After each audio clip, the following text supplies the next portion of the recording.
Merci, chers collègues, merci à tout le monde. Merci de m'avoir accordé cette occasion de m'adresser à mes collègues, mes frères africains et de tout le pays. Voilà, ma conférence est en quelque sorte un cri d'appel, j'ose dire. Et j'aurais bien voulu que notre ami Alain Tindouf, qui s'occupe actuellement de l'AUF,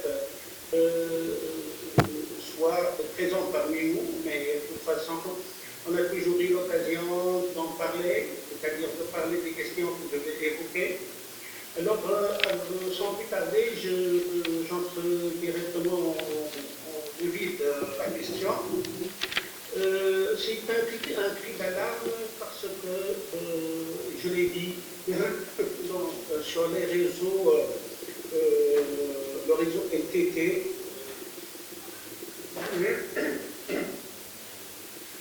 consacré à la terminologie, à la traduction. C'est un réseau international qui regroupe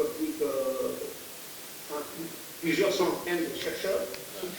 J'ai dit que les langues africaines ont toujours été mises de côté, qu'elles n'ont pas eu l'intérêt qu'elles méritent.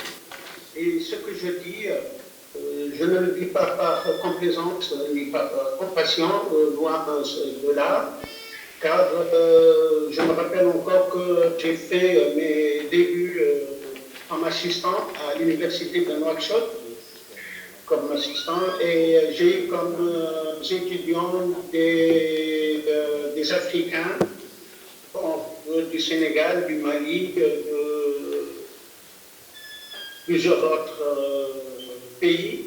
Donc j'ai noué de bonnes relations avec mes étudiants que je garde jusqu'à présent comme une sorte de trophée. Donc voilà, j'ai vu que les langues africaines étaient en quelque sorte mises en minorité et ça m'a toujours marqué. Donc je commence. Nous nous occupons à tous les niveaux de la langue française et il y en a d'autres qui s'occupent de la langue anglaise, mais que faisons-nous actuellement pour les langues africaines? Là, je pense au polar, soninké, malinké et autres. Je ne suis pas spécialiste de ces langues, mais je ne cite que ce que je connais. Je connais de nom, bien entendu, pas spécialiste. Alors, c'est pour cette raison que cette communication et cette petite intervention s'occupera des langues, mais non pas pour les étudier en elles-mêmes, mais pour en quelque sorte vous faire des propositions concernant la traduction automatique. Donc j'ai envoyé des diapos à M. Charles, que je remercie à cette occasion pour les efforts considérables qu'il n'a pas cessé de déployer depuis le premier jour. Et je vais essayer de mettre sur l'écran les diapos de ma communication. Alors donc, pour rectifier un peu le titre, c'est les langues et les enjeux de la culture numérique, les dictionnaires de spécialité et la traduction automatique. C'est l'intitulé réel de ma communication. Dire la nécessité de la culture numérique. Au XXIe siècle, on est obligé d'avoir une culture numérique pour pouvoir non seulement connaître le monde, mais vivre dans le monde. Donc, le savoir-faire numérique est devenu une nécessité primordiale. Voilà, c'est la culture numérique, c'est tout d'abord tout ce qui est acquis et non pas inné. La culture numérique, c'est tout simplement la culture générale du et pour le XXIe siècle. C'est un ensemble de savoir et savoir-faire. C'est aussi l'ensemble des règles, rites, codes ou langage d'une société. C'est ce qui est partagé par une communauté et un social. On parle de plus en plus des humanités numériques. Donc, vous voyez où nous en sommes. La culture numérique se réalise par les outils et les moyens permettant la bonne circulation de l'information, les sites, les forums, les réseaux technologiques et culturels, etc. Et différents types d'échanges entre les individus, les pays et les peuples, d'où la nécessité des langues, de contact entre les langues. Donc, la traduction s'impose. Les objectifs sont pareils à toute autre forme de culture, l'émancipation individuelle et sociale d'un côté, et de l'autre, la loi pour règle de citoyenneté. C'est par tronc commun que nous pouvons favoriser la citoyenneté et en faire la devise de notre vie sociale. Donc alors, pour mieux savoir ou s'inscrire dans cette communauté, il faut commencer par se rendre compte qu'elle a son propre langage. À titre d'exemple, et ce n'est pas exhaustif, qu'est-ce que c'est qu'un logiciel? Un langage, c'est quoi? Alors, avant la définition, convenons-en qu'il y en a deux types de logiciels. Les logiciels de base et le logiciel d'application. Vous comprenez, le logiciel de base, c'est qu'on trouve un peu partout, dans tous les ordinateurs, et les logiciels d'application sont particularisés et ciblant un point bien précis ou un domaine bien déterminé. Alors, un logiciel est un ensemble de programmes relatifs au fonctionnement d'une ou de plusieurs tâches de traitement informatique automatique. Un programme est un ensemble d'instructions, activités, opérations, ordres, etc., bien ordonnées, destinées à être exécutées par un ordinateur. Ces instructions sont traduites par aidant de calcul appelé algorithme. Chaque programme adopte un type de langage approprié aux tâches qu'il est censé traiter. Le Java, le C++, le HTML, Python, etc. Les algorithmes s'inscrivent dans un langage bien déterminé et permettent à la machine d'exécuter les tâches demandées. Là, on est dans le domaine de l'intelligence artificielle. Alors, à titre d'exemple, c'est quoi le domaine de l'intelligence artificielle et son rapport avec la traduction automatique? Il faut savoir que la traduction automatique est passée par plusieurs étapes. La première étape est la traduction automatique à base de règles. La deuxième, la traduction automatique statistique. Et la dernière qui est actuellement en vogue, c'est la traduction automatique normale. Là, je vais essayer d'expliquer ces trois types de traduction automatique, plutôt ces trois étapes, et essayer en quelque sorte de présenter quelques hypothèses de travail pour nous autres Africains.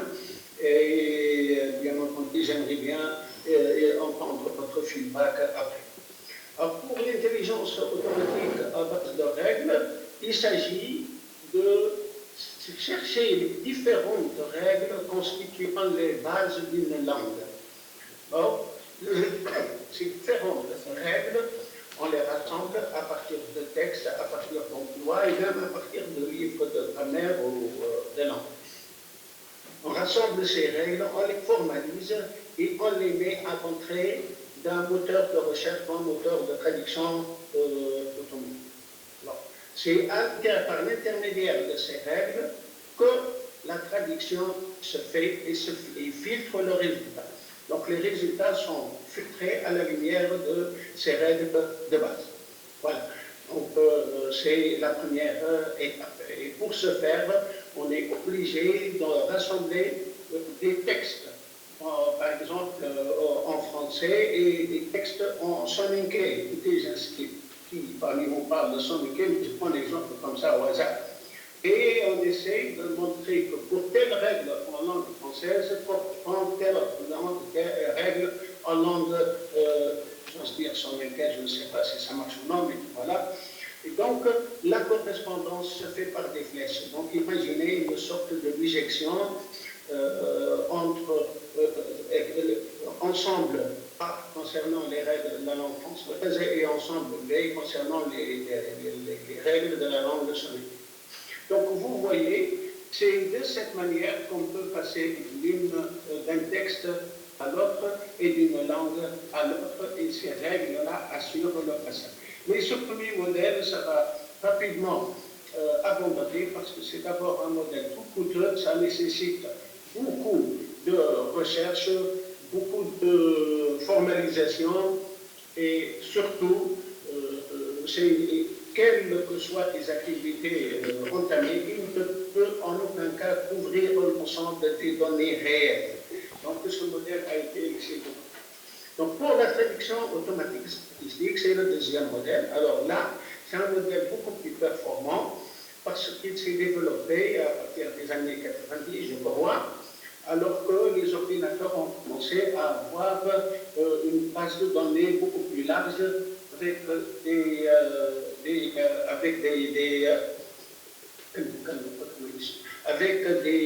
comment dirais-je, une possibilité de stockage de langue, de texte très énorme. Et là, c'est relatif, c'est en rapport avec le développement des mémoires en battant que l'on observe dans les ordinateurs.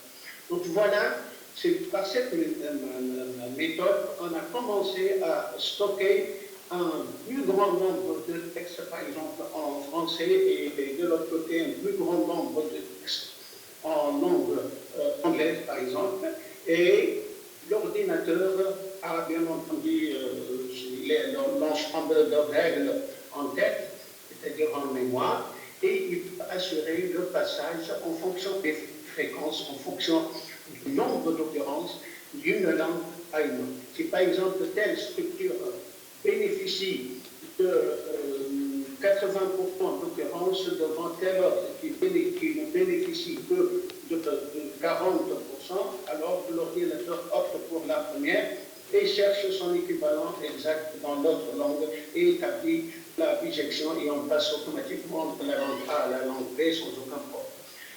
Voilà la deuxième étape. Vous voyez, la deuxième étape, elle est plus performante. Et si vous voulez, pour mieux voir les résultats, vous pouvez considérer qu'étant donné les grands rapports entre le Canada et les USA, et surtout étant donné la présence ou la coexistence des langues françaises et anglaises au Canada, entre le Québec et les autres régions, donc on a fait un grand stockage de textes en français et un grand stockage de textes en anglais. Et alors là, la traduction français, anglais, anglais, français se fait de manière presque parfaite. Donc vous voyez tout ça et, si vous voulez, le produit de cette deuxième alternative, c'est-à-dire la traduction automatique statistique. Bien, alors cette méthode n'est pas mise de côté, n'est pas oubliée, on la prend toujours en considération, mais actuellement, plusieurs moteurs de recherche ont ajouté la dernière étape, c'est-à-dire la traduction automatique neuronale. Comme vous le voyez, cette traduction s'appuie sur un modèle que nous avons dans notre système cérébral, c'est cette connexion entre les neurones de notre cerveau. Et vous savez que la connexion entre les neurones de notre cerveau se fait de manière instantanée et biologiquement assurée par les prédispositions que le bon Dieu nous a données, c'est-à-dire les données biologiques, et que notre mémoire est un ensemble de neurones dont chaque type s'occupe du stockage de telle information plutôt que de telle autre, alors que l'autre s'occupe de telle information et non pas de celle qui a été occupée par tel autre neuron.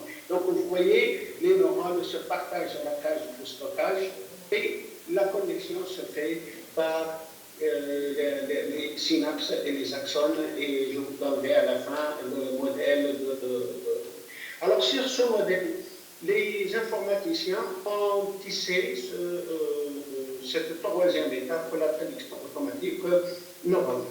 Alors, en quoi consiste cette, de manière bien sûr très schématique et très rapide, parce que je ne suis pas spécialiste dans ce domaine, je suis tout simplement linguiste qui essaie de s'ouvrir sur le langage du XXe siècle, à savoir le langage digital. Alors voilà, ce qui compte, c'est que cette traduction automatique, et comme je vais essayer de vous montrer le schéma suivant, ça peut nous aider. Alors là, la traduction automatique consiste à traduire un texte ou un contenu d'une langue source vers une langue cible, indiquant uniquement grâce à un logiciel. Cette technologie a connu trois évolutions, et là vous avez vu cette geste. Et c'est quoi, avant tout, oui, pour revenir un peu, c'est quoi l'intelligence? C'est donner à la machine la possibilité d'apprendre ou donner à un algorithme la possibilité d'intégrer dans ses calculs un certain nombre de tâches ou d'informations. L'apprentissage supervisé par vous, le prof ou la machine. Il faut donc multiplier les exemples en vue de créer le mode le plus important. Ce modèle permet à la machine d'optimiser ses résultats. Le neural network et l'ensemble des paramètres auxquels doivent obéir la machine. Alors, je ne prends pas la chose directement au schéma et j'essaie de reprendre toutes les données par lesquelles je viens de passer. Alors, vous voyez, donc là, c'est le domaine devant vous, c'est le domaine de l'intelligence artificielle. Dans ce domaine, alors bien sûr, on s'occupe du neural language processing, c'est comment le langage naturel peut être mis comme, sous forme, bien entendu, digitale, comment la perception de ce langage, comment la programmation et l'automatisation de ce langage, comment donner cette programmation à des robots et permettre à ces robots d'être intelligents, et bien entendu comment créer des bases de données ou stocker des données en mémoire. Là, c'est le domaine général de l'intelligence artificielle. Alors, ce qui compte pour nous, quand je viens tout à l'heure de passer par la notion de machine d'apprentissage, c'est que pour que la traduction neuronale fonctionne, il faut qu'il y ait une première étape, c'est la machine learning. La machine learning consiste à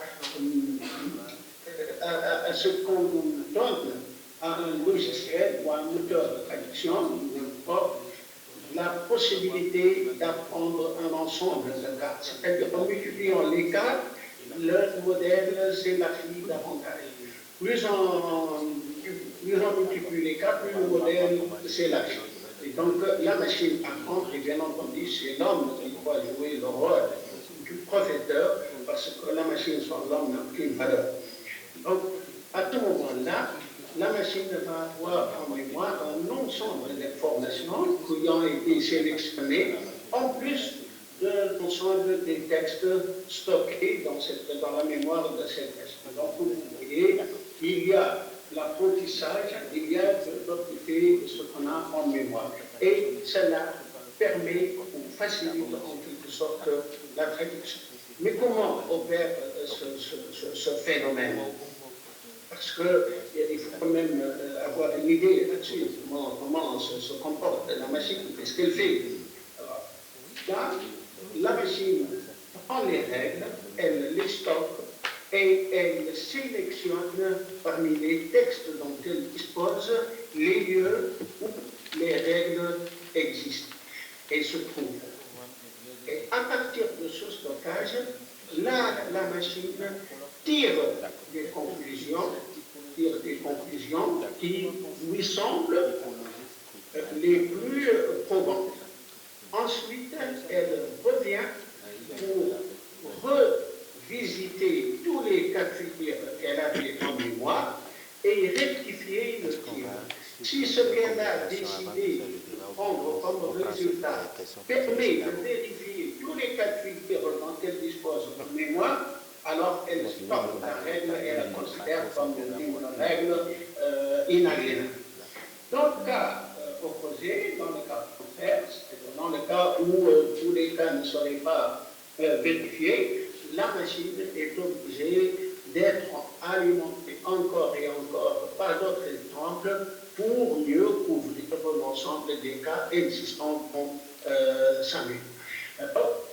Bien entendu, je ne vous parlerai pas du neural network parce que là, c'est un travail purement technique avec le deep learning qui, lui aussi, est un travail purement technique. Mais pour ne pas vous laisser sur votre faim, je vais aller directement à la fin de ces diapos pour vous montrer en quelque sorte ce qu'est le learning et comment le neural network se présente. Alors, je vais à la fin, voilà.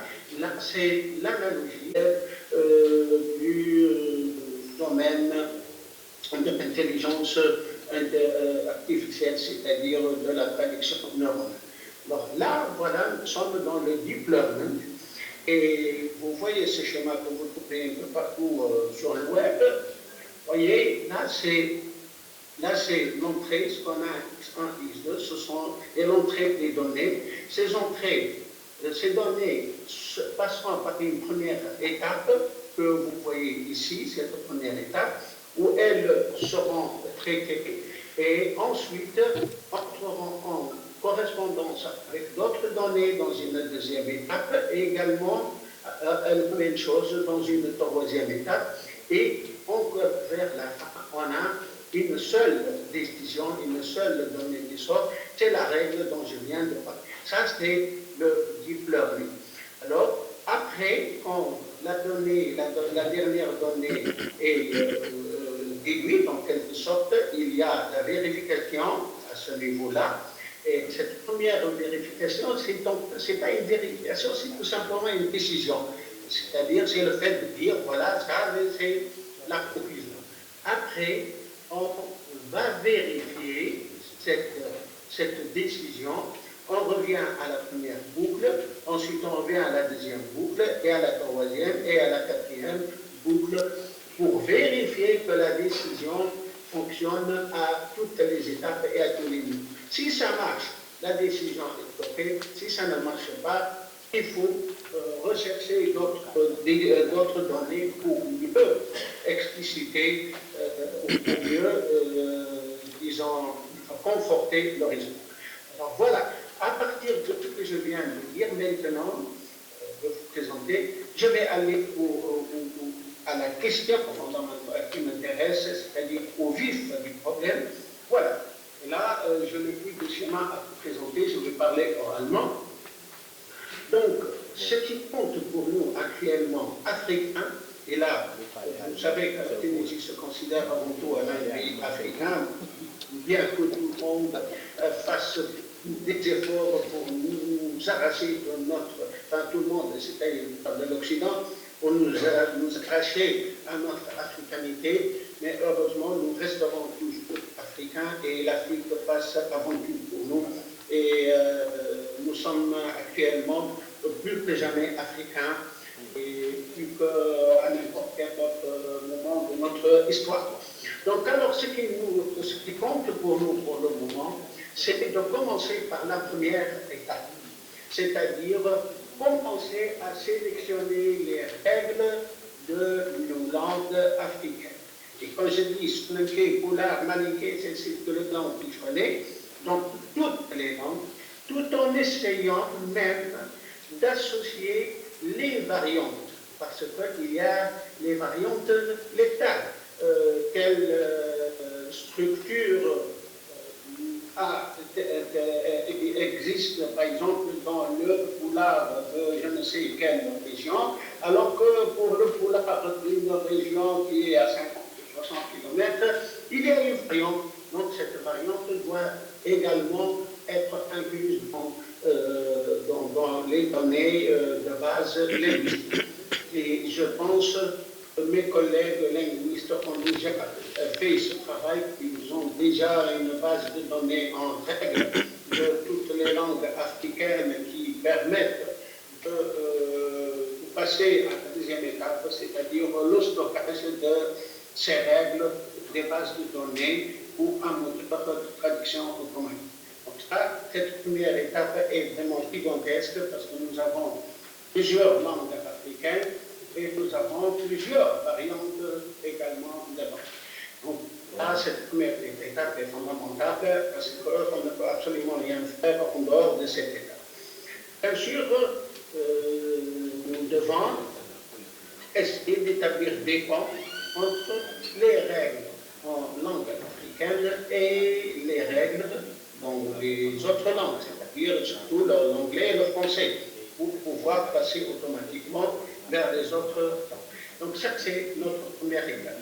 La deuxième étape consiste à stocker pratiquement un ensemble infini de textes dans ces langues africaines que je viens d'énumérer. Il faut les stocker en fonction de clés, en fonction de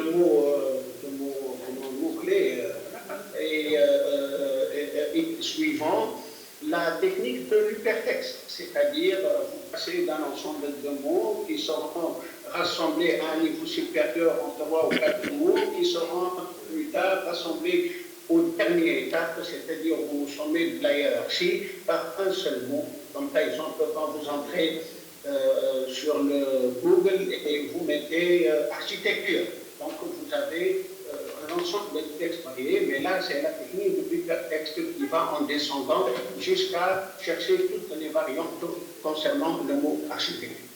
Donc nous devons stocker pratiquement un très grand nombre de textes concernant avec des mots et avec si vous voulez, des champs notionnels qui permettent facilement le rassemblement de ces textes en vue d'une meilleure approche et d'une meilleure entrée. Et à ce niveau, nous devons également intégrer des textes en anglais ou des textes en français, c'est possible. Bon, cette étape doit obligatoirement nous conduire à ce qu'on appelle, si vous voulez, comme exemple, la théorie des cadres ou des frames, comme le dit Fillmore, parce que nous serons obligés de préparer le frame de chaque langue.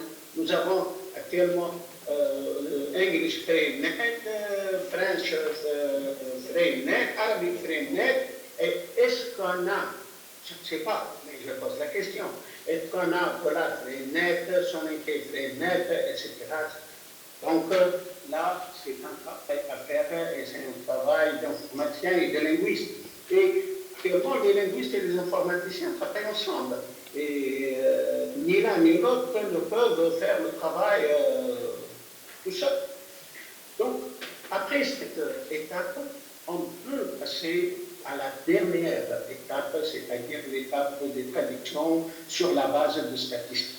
Si on a les données en texte, et les données en règles, et on a un bon moteur de traduction, alors la traduction automatique se fera facilement. Et de cette manière, nous mettons nos langues africaines sur la première page et plus personne ne dira oh, je ne peux pas connaître la langue africaine parce que je n'ai pas les moyens, parce qu'il n'y a pas de moteur de traduction, parce qu'il n'y a pas ceci, il n'y a pas cela. Non. Alors à ce niveau, je peux signaler, par exemple, le logiciel Nouge.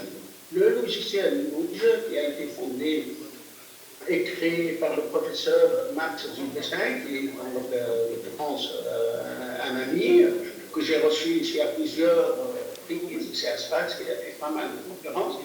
Et dernièrement, je l'ai vu en France, et il a donné une belle conférence sur nous, et je pense que vous pouvez vous aussi l'inviter. Donc, son logiciel, il a commencé par quelques langues, mais maintenant il s'ouvre sur plus de 24 langues. Et je ne vois pas pourquoi il ne s'ouvrira pas sur la langue africaine.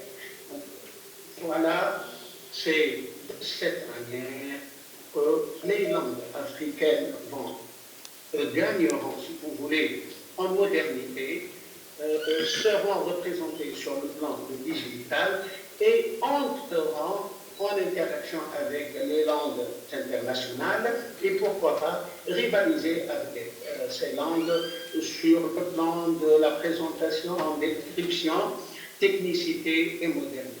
Et à ce moment-là, nous, il y a une question qui se pose et que je suis obligé de poser non seulement pour vous mais également à nous autres, c'est qu'il faut que toutes les recherches scientifiques tous les travaux techniques, tout ce qui est utile en informatique, en sciences, en médecine, soit fait dans la langue du pays. Regardez, là, les Hébreux, qui n'ont que 70 ans de vie, ils ont tout fait en langue hébreu, donc dans leur langue. Même l'informatique, c'est dans leur langue. Les Indiens qui viennent des hindous, je dis de l'Inde, qui n'ont pas 40 ou 50 ans de développement, font tout dans leur langue, mécanique, informatique, etc. Les Russes l'ont fait depuis très longtemps, mais tout le monde travaille dans sa propre langue, sauf nous, les Africains. Nous, en Tunisie, nous travaillons soit dans le français, soit dans l'arabe. Vous, en Afrique, vous travaillez également, soit en français, soit dans la langue française, soit dans la langue arabe. Et bien entendu, de cette manière, tout ce que nous faisons sera toujours contrôlé par les Occidentaux, la France, l'Angleterre, et surtout les USA, et même les logiciels que nous arriverons à créer seront contrôlés par les autres puissances qui auront toujours le dernier mot, soit de les valider, soit de les saboter, et même de faire introduire des puces de trahison qui permettent de détourner les données ou de les bafouer. Donc vous voyez, nous sommes toujours dominés et nous sommes toujours sous contrôle de l'Occident. Donc alors c'est pour cette raison que ma communication est réellement inclinable. C'est vrai que nous sommes très en retard, mais il n'est jamais trop tard pour bien faire.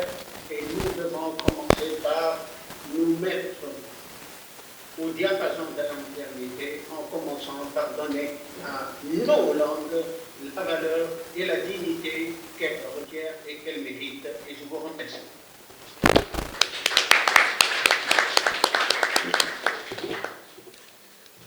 Merci beaucoup. Nous témoignons notre gratitude au professeur Boitour pour cette brillante communication, pour cette conférence très riche, très intéressante.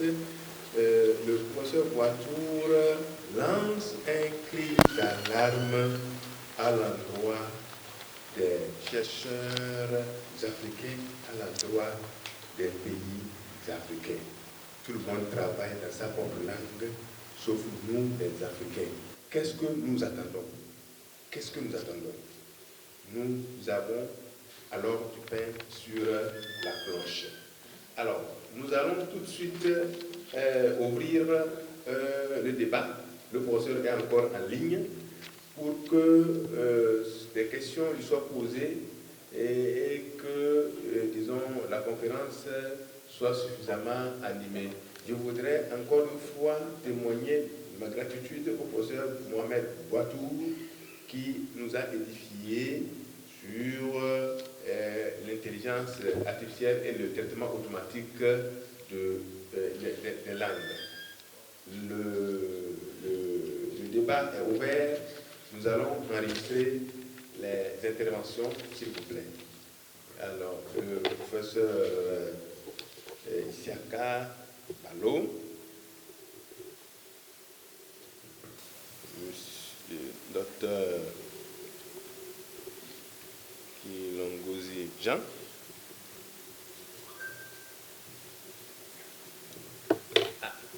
rappelez-moi votre nom, s'il vous plaît. Docteur Lawa.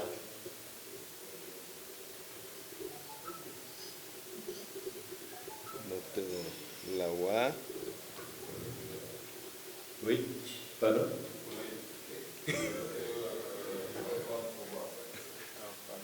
Pardon? Fauba. Antoine. Je ne veux pas dire Antoine. Oui, docteur. Pardon? Akali. Akale. Bon, je pense que ça va. Fouloma. Docteur Akale. Alors, nous allons, oui, nous avons 5 intervenants. Donc nous allons commencer avec le docteur Isiaka Balo. Docteur, vous avez la parole, s'il vous plaît. Le micro, s'il vous plaît. Alors, bonjour.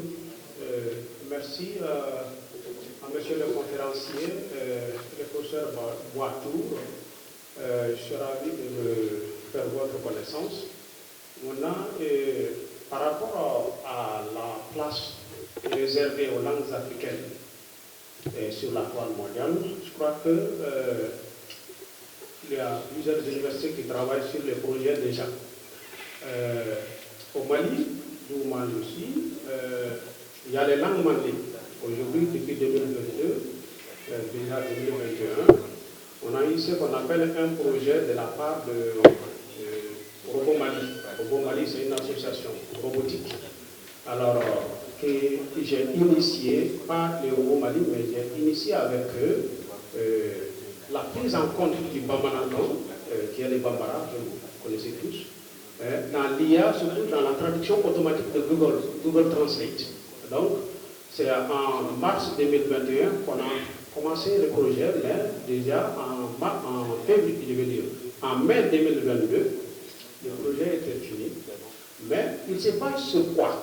Il se base sur des paradigmes et il se base aussi sur ce qu'on appelle la désambiguisation. La désambiguisation ne peut pas se passer sans un corpus dense.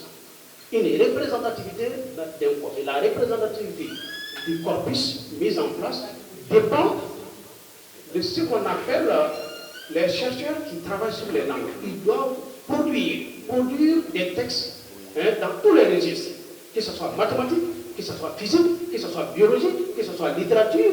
Maintenant, l'ensemble de ces textes-là est intégré dans un fichier qu'on appelle corpus. Et c'est ce corpus-là qu'on va désambiguiser, comme le professeur paraphrasait tout ce que le conférencier a dit.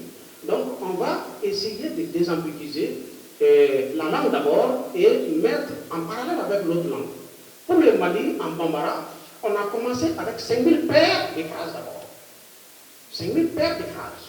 Et on a vu que le crowdsourcing ne peut pas prendre le relais tout de suite. Il faut aller au-delà, jusqu'à 50 000 paires de phrases. Et en ce moment, le crowdsourcing, qui est vraiment l'utilisation par ce que les internautes font, ils peuvent corriger au fur et à mesure. Et donc, ça s'améliore au fur et à mesure.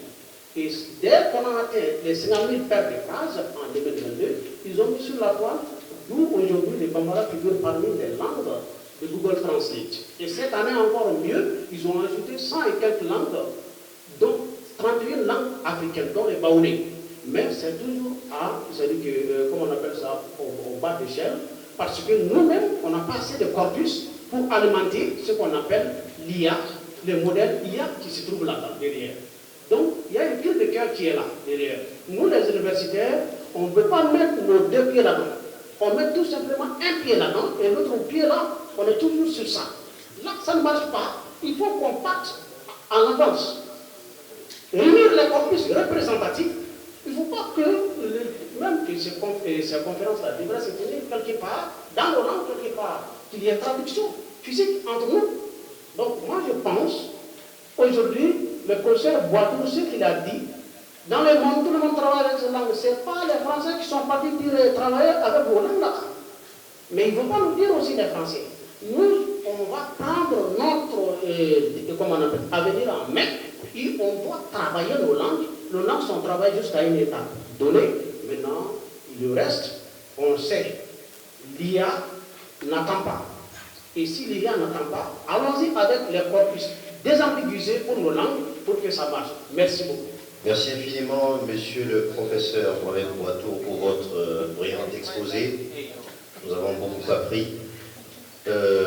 Votre exposé m'emmène à me demander, ou à nous demander ici, ne faudrait-il pas simplement que nous ajoutions à nos études linguistiques des compétences, des formations en numérique? En d'autres termes, pour parler plus simplement, il en ressort, d'après ce que je comprends, un besoin des formations interdisciplinaires entre l'informatique et la linguistique. L'informatique à travers la programmation, parce que j'ai bien suivi, vous nous avez expliqué qu'il y a le logiciel de base, le logiciel d'application, et dans le cas précis, c'est le logiciel d'application dont nous avons besoin pour la traduction automatique de nos langues, par exemple. Et c'est une nécessité, mais qui n'attendra pas, comme le disait le professeur tout à l'heure du Mali. Il nous faut des logiciels d'application qui traduisent nos langues de manière automatique. Les étapes sont bien énoncées, la sélection des règles, l'établissement des équivalences, le stockage des textes, tout ça nous pouvons le faire, mais en tant que linguistes, nous ne sommes pas informaticiens, il faut le recours au travail extérieur des programmeurs, et ils vont demander de l'argent que nous n'avons pas, parce que le nôtre sera dépensé dans la collecte des données pour constituer le corpus. Donc, moi je pense que c'est une occasion au cours de laquelle, à l'issue de cette réflexion, les éminents scientifiques linguistes qui sont ici peuvent réfléchir sur une résolution, sur une discipline qui rallie les compétences linguistiques et numériques, de sorte que les linguistes lui-même soient à mesure, si ce n'est pas vraiment assez compliqué à le faire, à créer une application, un logiciel qui traduise directement, où il stocke les textes, les règles, les équivalences. Peut-être que les informaticiens extérieurs, comme les extérieurs, peuvent perfectionner par faire le système, le logiciel, mais qu'il y ait une science qui rallie les connaissances numériques et informatiques. Je suis tout comme vous scandalisé, monsieur le professeur Mohamed Ouattou. Nous sommes ici en train de réfléchir sur les langues africaines, mais en français. J'aurais aimé m'exprimer avec tout ce que j'ai dit ici dans nos langues africaines. Merci infiniment. Merci beaucoup. Merci, chers collègues Kilongozi, pour votre intervention. C'est bien noté. La parole, c'est au tour de Dr Lawa de poser sa question.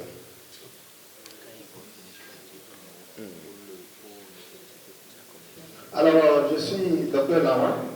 Je suis de l'université de Abidjan-Côté, l'université Fédération Kouani. Je suis psycholinguiste. Alors, le professeur, en faisant son exposé tout à l'heure, a mentionné, je prends un seul aspect des points qu'il a donné, qu'on devait stocker certains mots-clés de nos langues dans un logiciel pour qu'on puisse inspirer, produire un logiciel automatique de nos langues. Mais je suis un peu sceptique parce que d'abord les langues que nous avons ont plusieurs variantes.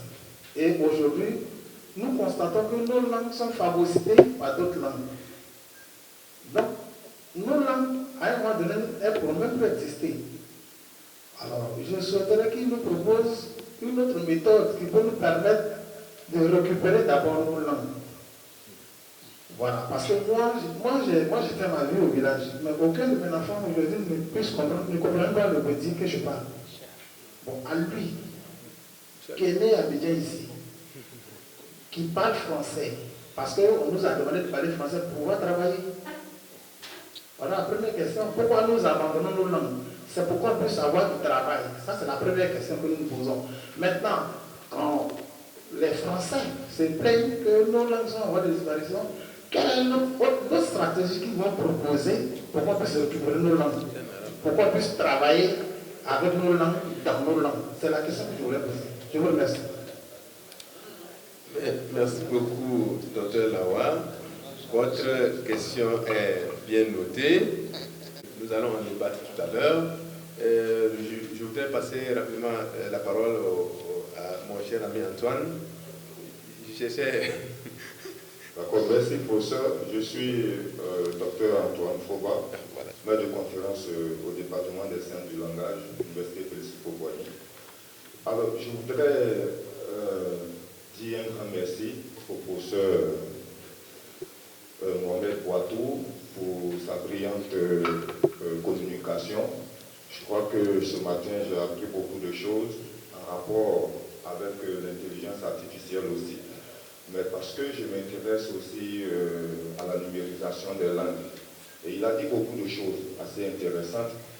Et au vu de tout cela, moi, je voudrais en fait, constitution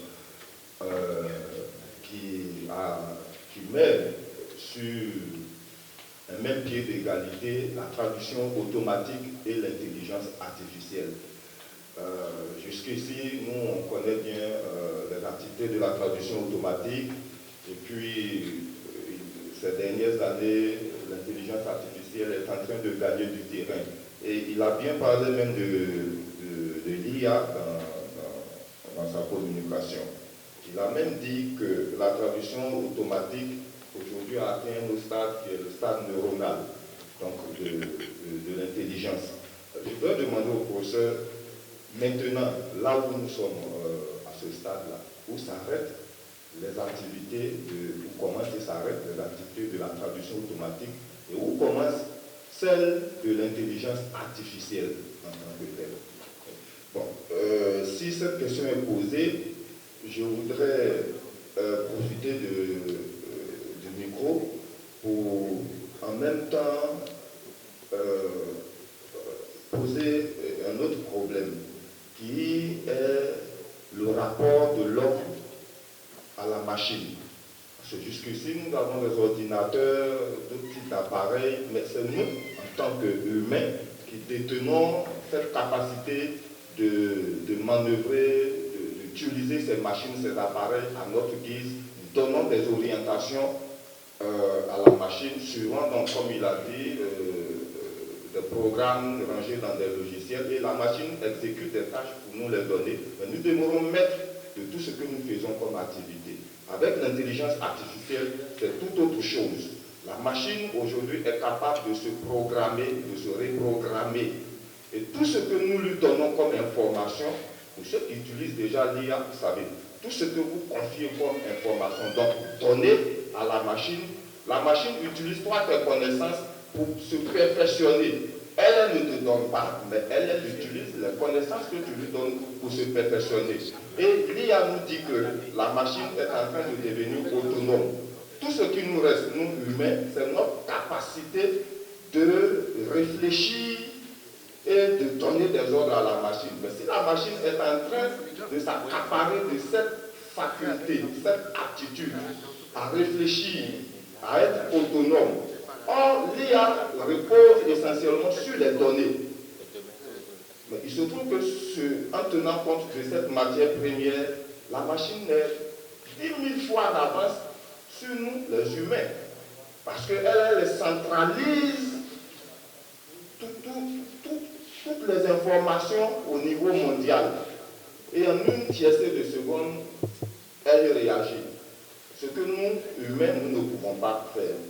Est-ce que nous ne sommes pas en train, professeur, de donner ce qui reste de l'humain à la machine pour nous gouverner, pour nous rendre esclaves voilà. Ouais. C'est une inquiétude de ma part, puisque vous avez abordé la question de l'IA, je voudrais que vous réagissez là-dessus. Et puis finalement, pour terminer, je pense que la question des langues africaines, vous avez fait des propositions de solutions, bien sûr, je suis d'accord avec vous, mais pour moi qui suis linguiste descriptiviste, j'estime que la question des langues africaines, le problème du monde des langues africaines, c'est beaucoup plus un problème de données, comme le collègue du Mali l'a dit. Nous sommes confrontés à des données. Les données, aujourd'hui, tout ce que nous sommes en train de faire, on est en train d'évoluer vers l'IA, mais je l'ai dit, l'IA, c'est les données. Quand nous prenons les langues africaines, où sont nos données? Où sont nos données? On s'est retrouvés ici.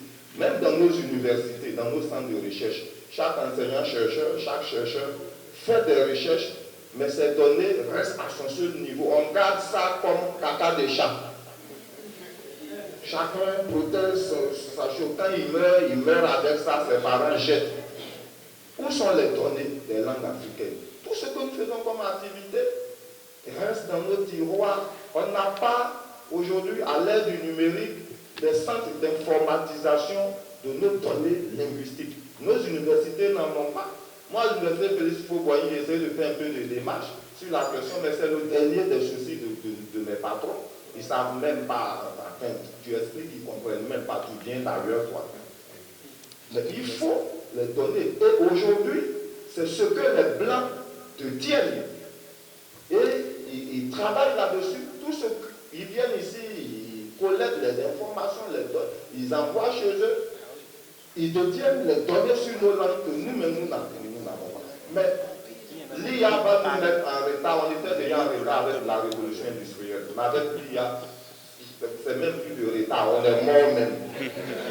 Merci beaucoup. Là, on est mort, on est enterré. Merci beaucoup, chers collègues. Ne soyez pas pessimistes. Voilà, c'est fini. C'est tout. C'est une observation que je voulais faire. Selon toute la conférence qui a été donnée, j'ai retenu 3 étapes pour le numérique. Et là, je vais souligner la première étape qui est de sélectionner les règles de fonctionnement de nos langues. Mais avant de sélectionner les règles, il faut avoir décrit la langue pour sortir justement ces règles-là. Or, il y a des langues, les langues ne sont pas logées à la même enseigne. Il y a d'autres où il y a eu beaucoup de travaux là-dessus. Par contre, d'autres, il faut que commencer. Je voudrais savoir à quelle étape déjà, parce qu'une langue ne finit jamais d'être écrite. À quelle étape on peut passer à la seconde étape qui est d'établir les équivalences. Il faut quand même des données assez intéressantes pour pouvoir continuer le travail. Donc, à quelle étape de la description on peut passer à la seconde étape? Le professeur il a accepté volontiers de nous donner cette conférence et je dis le fond de sa communication, c'est un appel à plusieurs dimensions. À plusieurs dimensions, la sauvegarde de nos langues, la documentation des langues, la description de ces langues, et bien entendu des recherches approfondies dans le domaine de la technologie, parce qu'on ne peut pas aller à la traduction si on n'a pas de ressources technologiques assez consistantes. Ce n'est pas possible de le faire. Et on ne pourra pas non plus faire de la traduction simultanée ou de la traduction systématique si on n'a pas un fonds de ressources technologiques assez dense. Ce n'est pas possible de le faire. C'est pour cela que depuis quelques années, j'invite nos collègues à travailler beaucoup plus dans le domaine de la documentation des langues, dans le domaine donc de la traduction, dans le domaine surtout de la recherche technologique. Parce que pour parler, et pour parler science dans nos langues, pour parler dans des domaines spécialités dans nos langues, il faut de la technologie. Il faut de la technologie. Pour faire de la traduction, c'est nécessaire. Pour faire de la systématique, comme il le dit, la matière de traduction sur le dossier Internet, notamment avec l'IA, avec l'intelligence artificielle, sans technologie, ce n'est pas possible, on ne fera rien. Et donc, si même vous n'êtes pas spécialiste de la technologie, commencez par fouler un peu ce domaine-là. Essayez donc de travailler avec ceux qui s'y connaissent un peu et donnez-vous un deuxième peut-être domaine de compétences en matière de linguistique, de recherche en linguistique. Ça va beaucoup nous aider, ça va suffisamment impulser le travail sur les langues africaines. Et je vous invite vraiment à le faire. Personne ne le fera à notre place. Si on ne le fait pas, on n'aura jamais de dictionnaire. Ce n'est pas possible. Il y a des langues ici qui n'ont pas de dictionnaire. Ma langue, celle que je parle, que je comprends le mieux, que j'ai parlé à la télévision pendant plus d'une dizaine d'années, après près de 20 ans, à la télévision, à la radio, elle n'a pas de dictionnaire. Et c'est une langue internationale, transfrontalière, parlée entre le Bénin et le Nigeria. Mais on n'a pas de dictionnaire. J'y travaille ardemment depuis des années. Je ne sais pas quand le dictionnaire va sortir, mais ce qui est sûr, chaque jour qui passe, j'y travaille. Mais pourquoi pas nous autres, pourquoi pas ceux qui sont ici? Et travaillons. Donc, si déjà au quotidien nous avons des calepins, comment on désigne ceci dans notre langue, comment ça se fait? Et il faut le faire pour éviter aussi de laisser nos langues être phagocytées par d'autres langues. Voilà. Parce que cette affaire de glottophagie dont on parle, etc., c'est de nous-mêmes parfois. Je dis, il y a des langues, par exemple, qui sont parlées ici au Bénin, et parfois, si on ne fait pas attention, ces langues-là vont être complètement phagocytées, englouties par d'autres langues. Ceux qui parlent, par exemple, le Kengbe ici au Bénin, ils peuvent savoir de quoi je parle. Voilà. Si vous devez désigner professeur, vous devez désigner maître, vous devez désigner école, vous devez désigner par exemple, je ne sais pas, écolier, etc., et vous devez désigner quoi? Prêtre, sœur, frère, etc. Tout ça c'est en anglais. C'est en anglais. Même pour désigner l'évêque, c'est en anglais. C'est bishop, c'est church, c'est school, c'est ceci, etc. J'ai dit, attention, travaillons. Il doit y avoir forcément des termes techniques qui désignent ces éléments-là dans la langue, que les locuteurs actuels ne font pas l'effort de chercher. Donc c'est en écrivant, c'est en documentant, c'est en faisant l'effort de faire de stockage lexical que nous pouvons arriver donc à percer le métier de l'IA qui est incontournable aujourd'hui. Et je vous annonce que je vais vous revenir dans les jours, les semaines à venir pour que nous puissions travailler davantage parce que je veux bouger un peu dans ce réseau de l'IA avec la linguistique en Afrique. Et on va y aller à pas de charge. Merci beaucoup encore, cher professeur. Je fais le plaidoyer d'aller en stage chez vous. Voilà, d'aller en stage chez vous. Hein? Et puis les collègues qui sont ici aussi, je vais leur donner votre contact. Et ils vont vous écrire en temps et à contre-temps et pour que nous puissions former quand même un grand réseau pour travailler sur les langues africaines pour sauvegarder les acquis donc, de nos ancêtres. Merci beaucoup, cher professeur. Cher professeur Boitour, vous avez la parole pour intervenir sur les commentaires et questions qui ont été posés. Merci, cher professeur. Alors, je commencerai par la dernière question, d'écrire une langue pour sélectionner ces règles. Écoutez, bien sûr, je ne vais pas vous enseigner comment faire le travail. Vous savez que dans une perspective structuraliste, vous êtes obligé, par un corpus, de prendre le corpus, de sélectionner des faits linguistiques et alors de chercher les faits, l'écho de ces faits linguistiques dans le corpus. Vous décrivez les cas, les différents cas que vous rencontrez dans votre corpus. Vous essayez de donner des règles locales à ces cas. S'il y a des variantes, vous donnez encore des sous-règles à ces variantes.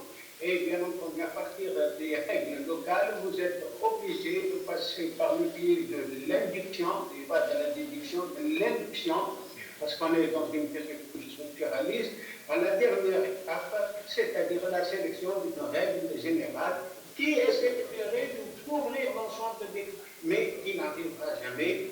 Autrement, on se serait dit que Chomsky n'a pas eu raison de se dresser contre le structuralisme et de retrouver le revers du structuralisme, c'est-à-dire le généralisme, en adoptant une méthode déductive plutôt qu'inductive, c'est-à-dire former une théorie générale, une règle générale, et aller à la recherche de tout ce qui confirme la règle. Et si jamais la règle n'est pas confirmée, l'exemple ne confirme pas la règle, ce n'est pas la règle qu'on remet en question, mais il faut la développer, il faut la perfectionner, il faut l'élargir afin qu'elle revienne au corpus ou à l'état de fait, de langue, et qu'elle trouve fonctionner.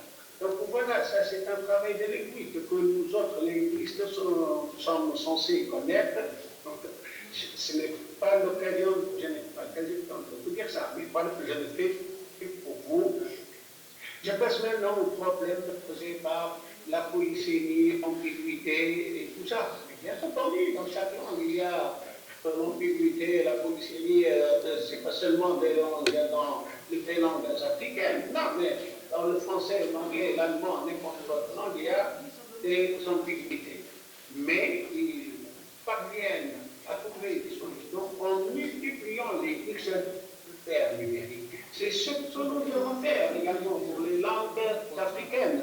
Nous devons multiplier les dictionnaires, un dictionnaire pour les homophonies, un autre pour les synonymes, un autre pour les, par exemple, les colorations. Et ce sont des dictionnaires informatisés qui seront à la disponibilité ou à la disposition du logiciel ou du moteur de traduction, on va dire. Parce qu'il ne fonctionne à partir de logiciels. Tout est dictionnaire numérisé dans un ordinateur.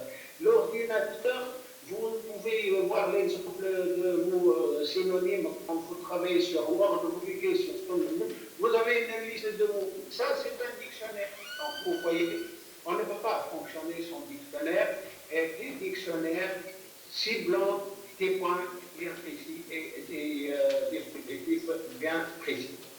Je passe à la deuxième question concernant l'information. Bien entendu, la formation est nécessaire, sinon nous allons stagner dans un point, comment dirais-je, un point non-retour. Parce que la science évolue, et si on ne rattrape pas la science dans son vol, nous resterons comment dirais-je, nous deviendrons les dindes de la farce. Donc, voilà, nous sommes obligés de penser à la formation, et c'est pour cette raison que j'ai toujours entré mes étudiants en parcours autonome, là où il y a un atelier de formation, et également j'ai toujours développé et organisé des ateliers de formation en mon université. J'ai invité des spécialistes et j'ai introduit dans le cours d'un master, j'ai introduit la formation technique informatique et j'ai invité des professeurs informatiques, que ce soit tunisiens ou étrangers, qui ont donné des conférences et qui ont permis aux étudiants d'établir des ponts entre le travail linguistique et le traitement automatique. Donc voilà, ça c'est nécessaire. Alors je viens maintenant à la question des mots-clés et du tout. Oui, les mots-clés, oui, c'est bon. Mais quand j'ai parlé de technique perfecte, il ne faut pas oublier que cette technique fonctionne sur la base de l'ontologie. Et l'ontologie, c'est pas seulement un mot ontologie, c'est aussi un mot informatique. C'est une sorte de hiérarchisation de données qui ont des liens très étroits et qui fonctionnent suivant la méthode genre-espèce. C'est-à-dire, vous voyez les espèces qui sont en bas et le genre qui sont en haut et ainsi de suite. Donc il y a des liens et il faut connaître les ontologies et il faut commencer par préparer des ontologies pour les langues. Et c'est un grand chantier que je vous offre. Ce n'est pas un travail qui se fera en quelques jours ou en quelques semaines. C'est le travail de toute une vie. C'est donner un sens à votre vie de chercheur. Essayez d'apporter le brin de poussière que vous pouvez apporter et laissez aux générations futures le soin de continuer. Vous n'êtes pas obligé de tout faire, de tout apporter, mais vous êtes obligé d'apporter quelque chose à l'édifice de la science, mais pour servir votre langue et votre vie. Donc voilà pour les variantes et pour le problème de mots-clés de leur organisation. Bon, alors, la question d'intelligence artificielle et traitement automatique, les limites, les rapports, etc. Écoutez, il n'y a pas d'intelligence artificielle sans l'homme. Et je peux vous raconter une sorte d'anecdote. Ça m'a opposé à l'un de mes meilleurs amis qui a avancé que l'intelligence artificielle allait déshumaniser l'homme. Ce n'est pas vrai, parce que l'intelligence artificielle sans l'homme n'a aucune importance et n'a aucune valeur. C'est l'homme qui tire les ficelles et c'est l'homme qui contrôle tout. Et l'homme, quand il contrôle, c'est lui qui vérifie. Parce que la machine, la nature, elle va, suivant par exemple, là je prends l'intelligence artificielle dans le deep learning, dans cette structure neuronale. Oui, vous avez le logiciel qui tire sa conclusion à la fin, qui va la vérifier, etc.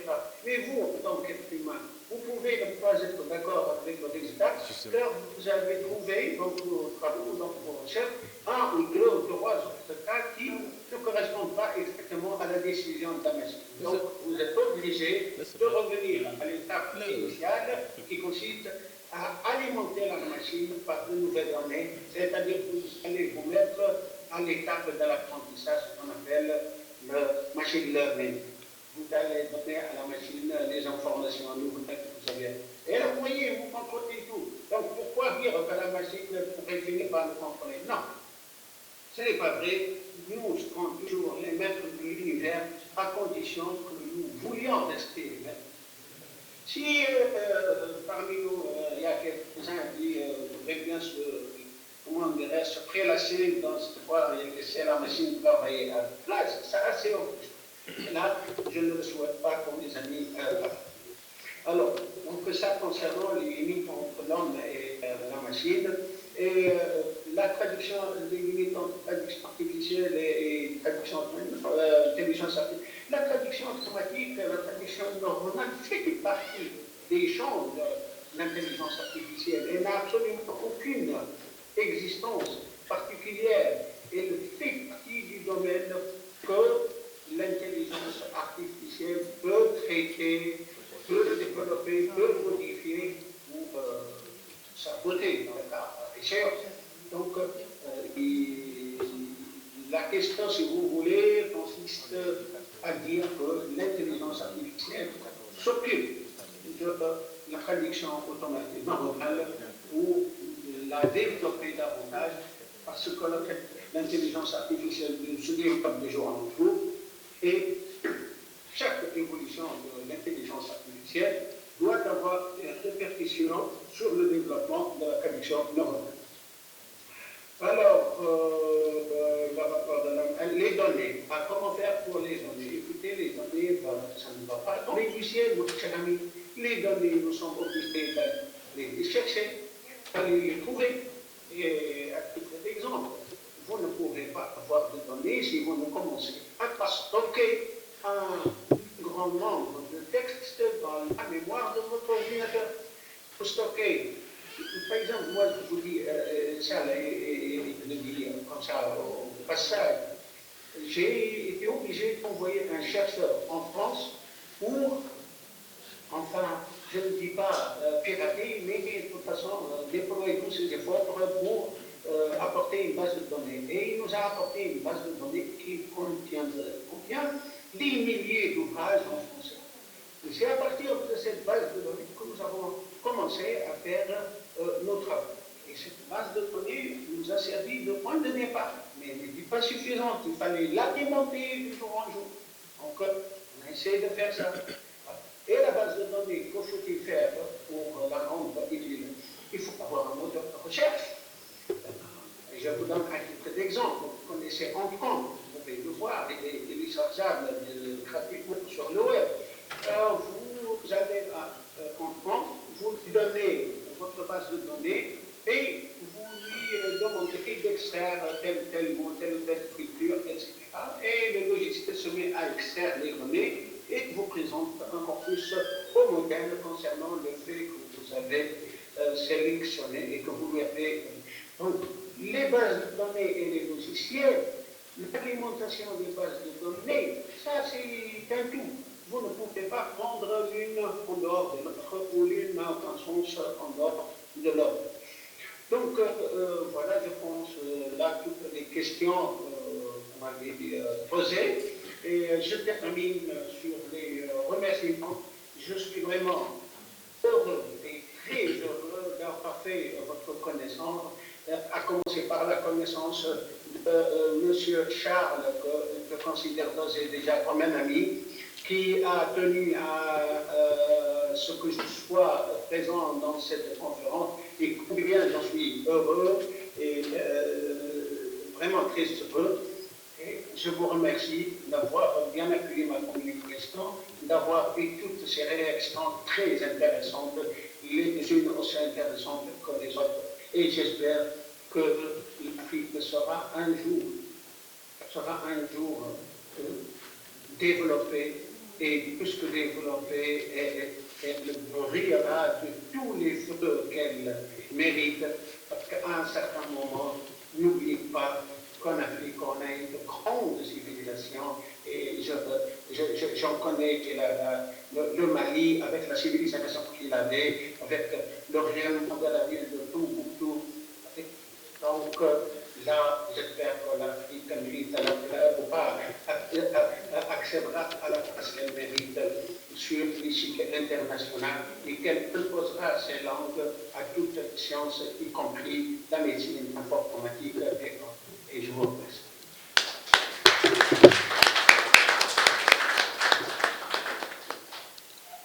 Merci beaucoup, cher professeur Poitou. Votre cri d'alarme a été bien noté. Votre préoccupation pour à des conférences de telle envergure. Merci pour votre implication dans, disons, les recherches africaines.